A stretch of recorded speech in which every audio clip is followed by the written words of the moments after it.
ماں وہ ہستی ہے جس کی پیشانی پر نور، آنکھوں میں ٹھنڈک، الفاظ میں محبت، آغوش میں دنیا بھر کا سکون، ہاتھوں میں شفقت اور پیروں تلے جنت ہے۔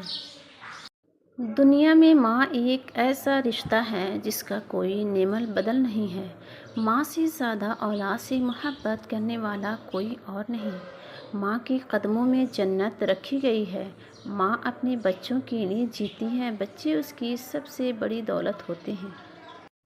کبھی کبھی آپ کی ضرورت اس قدر محسوس ہوتی ہے کہ دل کرتا ہے کہ دنیا کی ہر آسائش، سکون و آرام ٹھکرا کر خود کو آپ کے پہلو میں دفن کر لوں۔ کبھی کبھی میں سوچتی ہوں کہ جن لوگوں کے پاس ماں نہیں ہوتی وہ اپنے دکھ کس کو سنائیں، کس کی جھولی میں سر رکھ کر سکون تلاش کریں اور کس کی پر امید آنکھوں میں دیکھ کر خود کو تسلی دیں۔ یہ ماؤں کا چلے جانا آپ کی زندگی سے نہ جانے کتنی آسیں اور امیدیں لے جاتا ہے۔ ایک دن ہم بھی مر جائیں گے ماں، مگر تیرا جانا وقت سے پہلے مار گیا مجھے۔ ماں، بہت یاد آتی ہے آپ کی، ایسا لگتا ہے کہیں سے آپ دیکھ کے جاؤ اور میں آپ کے گلے سے لگا لوں۔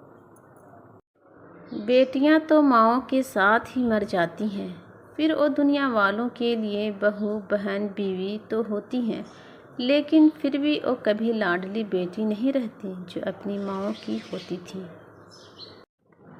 ہم سے پوچھو، ماں کے ہوتے ہوئے ہم کیا تھے اور ماں کے جانے کے بعد کیا سے کیا ہو گئے۔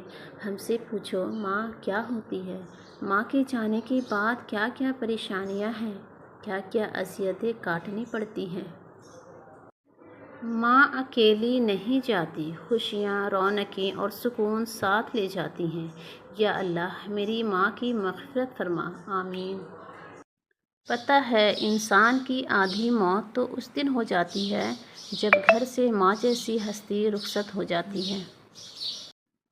یہ جو مائیں ہوتی ہیں نا، ان کی باتوں کو مان لینا چاہیے کیونکہ انہیں الہام ہوتے ہیں۔ فقط مائیں ہی ایسی ہوتی ہیں جو اولاد کی سانس لینے کی رفتار سے اندازہ لگا لیتی ہیں کہ رفتار کی وجہ دکھ ہے یا خوشی۔ ماں کی موت وہ پہلا دکھ ہے جس کے غم میں انسان ماں کے گلے رکھ کر رو نہیں سکتا۔ ماں تو ماں ہوتی ہے اور زندگی میں ماں نہ ہو تو زندگی بے رونق ویران سی ہو جاتی ہے۔ بلکہ ماں تو زندگی ہوتی ہے، اس کے بغیر ہم سانس تو لے رہے ہوتے ہیں لیکن شاید جی نہیں پا رہے ہوتے۔ دنیا کی سب سے پناہ گاہوں میں سب سے بہترین پناہ گاہ ماں کی آغوش ہے۔ لوگ کہتے ہیں کہ کسی ایک کے چلے جانے سے زندگی رک نہیں جاتی، لیکن یہ کوئی نہیں جانتا کہ لاکھوں کے مل جانے سے بھی اس ایک ماں کی کمی پوری نہیں ہو سکتی۔ جب ماں قبرستان کی زینت بن جاتی ہے تو ایسا لگتا ہے جیسے خوشیاں قبرستان چلی گئی ہوں۔ اگلے جہاں میں ملیں گے، یہ